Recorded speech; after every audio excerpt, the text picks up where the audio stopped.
Good evening and welcome to your educational show, The Class. A couple of years back, jobs and opportunities for the young graduates who had just completed the studies from the institutions of higher education were near a guarantee. Companies and institutions would flock the universities and colleges in search of the fresh brains. Those days, education had real meaning. However, in Kenya, amongst other third world nations, the reverse today is true. Unemployment, especially amongst the new brood of graduates, it's alarming. Most of the students have been forced to tarmac for jobs for years with relatively no success. According to the Kenya Bureau of Statistics, unemployment rate in Kenya has increased to 40% in the last 2 years from 12% in 2006. This can be translated to mean that close to 16 million Kenyans have no formal employments. The big chunk of these graduates is often from colleges and universities in Kenya. A further 70% of the employed are underpaid, hence unable to take care of day-to-day needs. Most of those who fall in the category of the 60% are either employed in the formal sector or the private sector. In Kenya, for example, the government has tried very hard to engage the youth by initiating many projects. These include the Kazi Kwa Vijana project, Youth Enterprise Development Fund, Uwezo Fund, among many others. Despite the loud and rich statements in this initiative, statistics indicate a rise in unemployment among many youth in Kenya and the rest of Africa. But why? Why is it that Africa is said to have opportunities, yet it is the one hit hard with joblessness? We now take a break, and when we come back, we shall be talking to experts who will tell us more about this.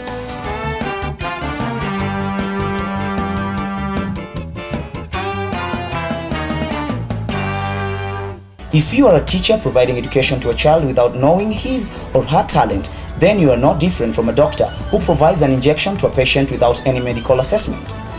If you are taking your child to school without knowing his or her talent, then you are not different from someone investing in a business he or she has no idea about. Take a gift and talent test today and foretell your child's career truly before making an investment. Sikiza Yeremia, Mungu ndiye asema, uteremke chini nyumbani mwa mfinyanzi. Before I knew DALC, after my KCP, I was called to a school called Mtungoni Academy. I began my Form 1, but at the end of the year, I didn't perform well. My parents had to look for another school so that I could go and repeat Form 1 again in order to get better results. When I went to the next school, which is Kobodo Girls High School, I performed well in the first term and second term. At the end of the year, I dropped a little bit. My parents introduced me to DALC after my first term report. I went to the professor's office. I met a receptionist at the front desk. She asked me questions. Then I went to another room where I was asked questions by another man, by somebody else. Then I went to the machine. After the machine, I went to professor's office. I was asked further questions about myself. On professor asking me questions, I was surprised by him knowing more things about me. Then till he called my parents, he asked them. My parents agreed with him. After a few days, I got my letter, then came to DALC. Since I was admitted here, I'm very happy because I can focus on my studies and my talents. Because in the past, my parents only used to focus on my studies alone. So only that when I come home, they ask you questions about what have you gotten in this subject, how much have you improved, put more effort in this subject. But now, I have the opportunity to at least enhance my talent, which is singing, and my studies.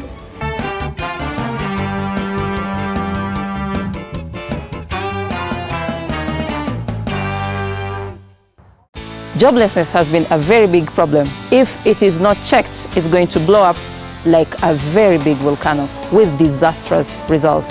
What can be done? Ladies and gentlemen, I am now joined by a young man who has struggled to get his way into a career of his natural gifts and talents.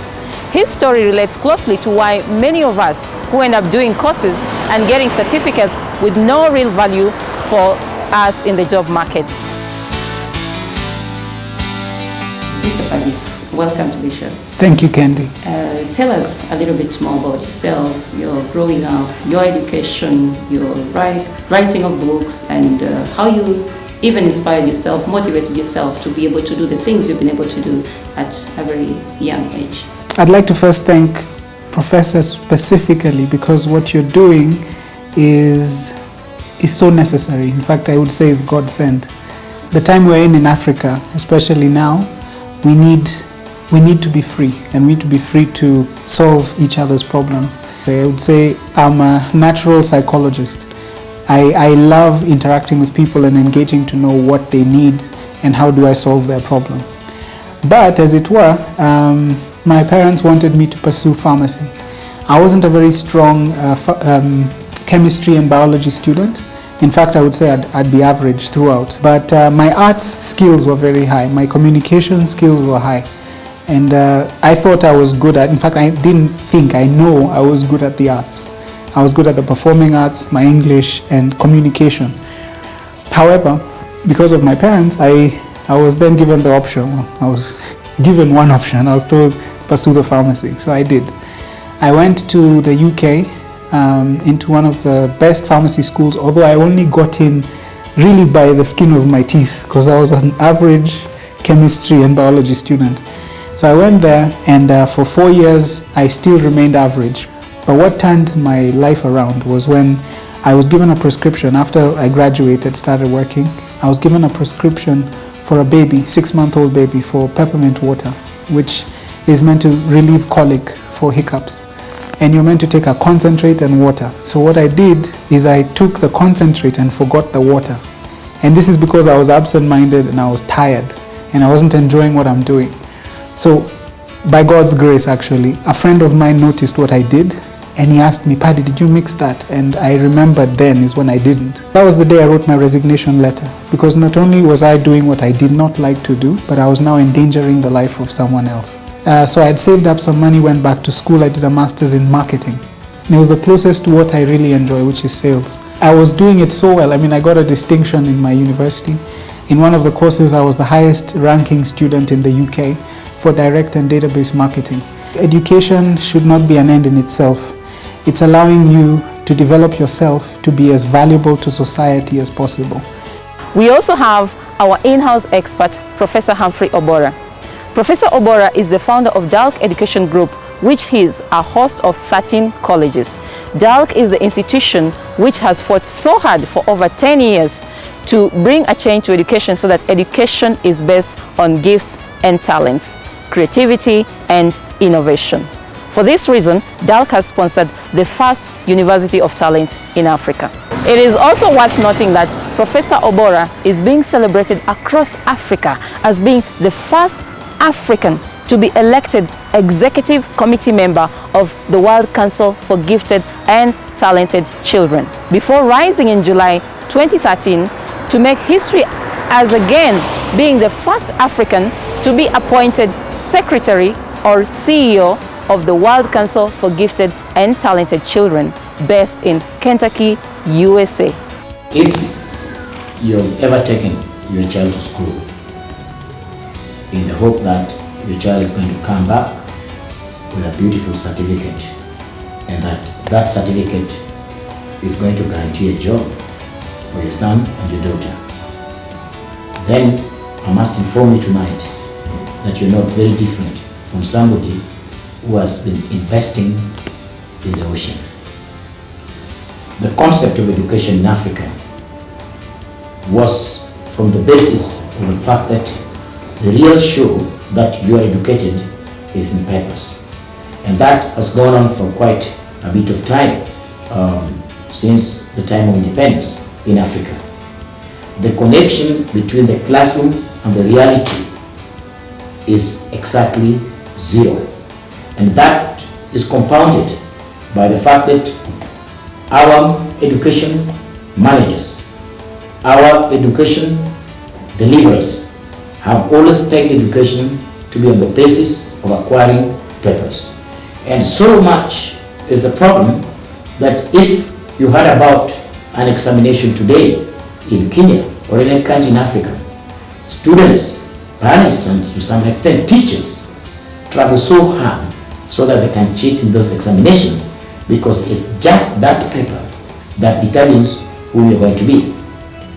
So much we've done it over so many years that we've ended up producing so many people, having so many certificates without having no real knowledge or no real skills for the workforce. And so we've ended up with a serious issue of joblessness, but even coupled with serious security problems in this country and the rest of this continent.